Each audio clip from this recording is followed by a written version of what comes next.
ఎంతో గొప్ప వాళ్ళు, కొంతమంది ఏ మచ్చ లేకుండా ఉన్నవాళ్ళు కూడా కొన్ని కొన్ని సందర్భాలలో వారి యొక్క నలుగురి నోళ్లలో నానడం జరుగుతుంటది.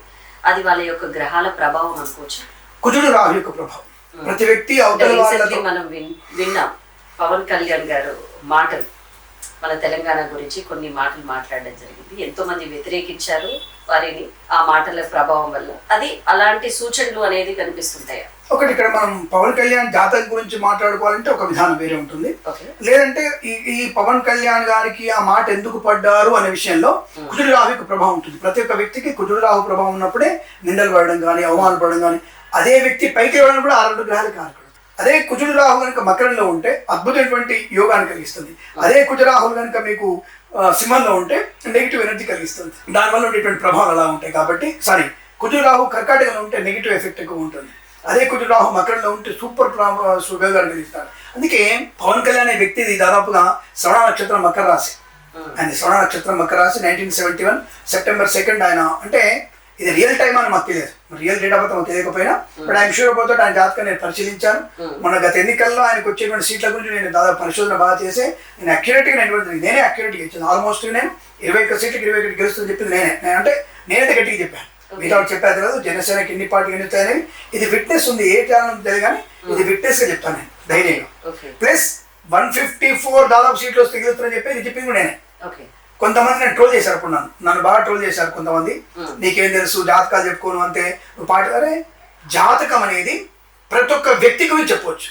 ఒక గేట్ గురించి, ఒక కిటికీ గురించి, ఒక వ్యక్తి గురించి, ఆ వ్యక్తి జుట్టు గురించి, సోఫా గురించి, కెమిస్ట్రీ గురించి, ఫిజిక్స్ గురించి, తర్వాత సైన్స్, బయాలజీ, అంతరిక్షము, పాతాళము, భూమి, ఆకాశము, అగ్ని అన్ని గురించి చెప్పగలుగుతుంది జ్యోతిష్ శాస్త్రం. బట్ అదే కెమిస్ట్రీ మాత్రం చెప్పగలుగుతాడు, ఇంకో సబ్జెక్ట్ చెప్పలేడు. ఒక జ్యోతిష్కుడు అన్నింటినీ చెప్పగలుగుతాడు. I'm sure about that.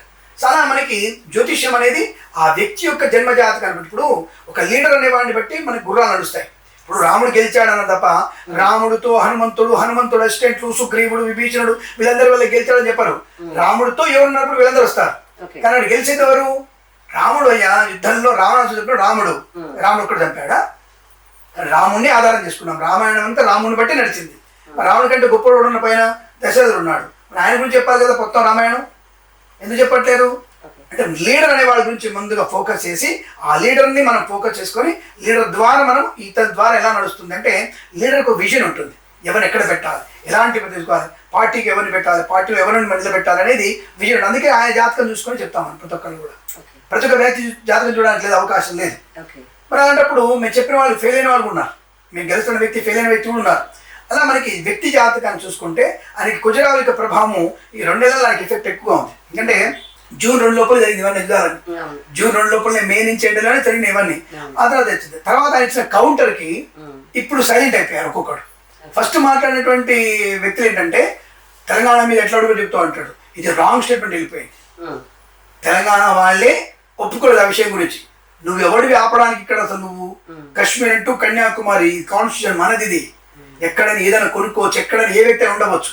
ఇది మాట్లాడడానికి ఎమ్మెల్యేలకి కనీసం కామన్ సెన్స్ ఉండాలి, ఎమ్మెల్యేస్కి కామన్ సెన్స్ ఉండాలి, నార్మల్ పీపుల్కి ఉంటుంది. అరే మన దేశం మొత్తం ఎక్కడైనా కొనుక్కోవచ్చురా, తమిళనాడు పోవచ్చు, అన్ని దిక్కులు పోతున్న విషయంలో. తర్వాత చాలా మంది వేసుకున్నారు, అరే మీకు బుద్ధుంది ఏమన్నా, మీ వాళ్ళు ఏమో అక్కడ పోయి మీటింగ్లు పెట్టవచ్చు, అక్కడ పార్టీకాయలు పెట్టవచ్చు, ఇక్కడ వచ్చి ఇంకోటి పెట్టవచ్చు, అక్కడ నువ్వు పోయి మరాఠీకి వెళ్ళొచ్చు, ఈయన పోయి కేరళ వెళ్ళొచ్చు, ఆయన అక్కడికి వెళ్ళొచ్చు, ఆయన ఇక్కడ ఎందుకు రావద్దంటున్నారు మీరు అనేది కౌంటర్ వేసుకున్నారు. పవన్ కళ్యాణ్ గారిని తక్కువ మాట్లాడింది ట్రోలింగ్ చేస్తున్నా.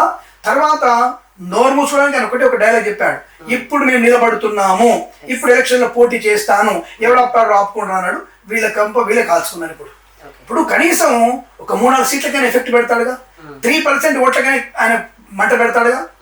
గెలిపే గుర్రాలని 3% ఓట్లు పోయినాయంటే 30 లక్షలు పోయినట్టు. 30 లక్షలతో గెలిచే వాళ్ళు ఎంతమంది ఉంటారు? 10 మంది ఎమ్మెల్యేలు ఉంటారు దాదాపుగా. వాళ్ళు పూస్ట్ ఓడిపోయినట్టే. ఈయన గెలవకపోవచ్చు మేబీ, కానీ ఒకవేళ గెలిస్తే నీ పని అవుటే. ఒకవేళ ఓడిపోతే ఆయన ఓడిపోయినా ఇంకొకరికి ప్రయోజనం గుర్తుంది. అది అంటే మీ కొరకు మీద పెట్టుకున్నారుగా, ఇప్పుడు ఖచ్చితంగా పోటీ చేస్తాడు. రేపు వచ్చే 2029 ఎలక్షన్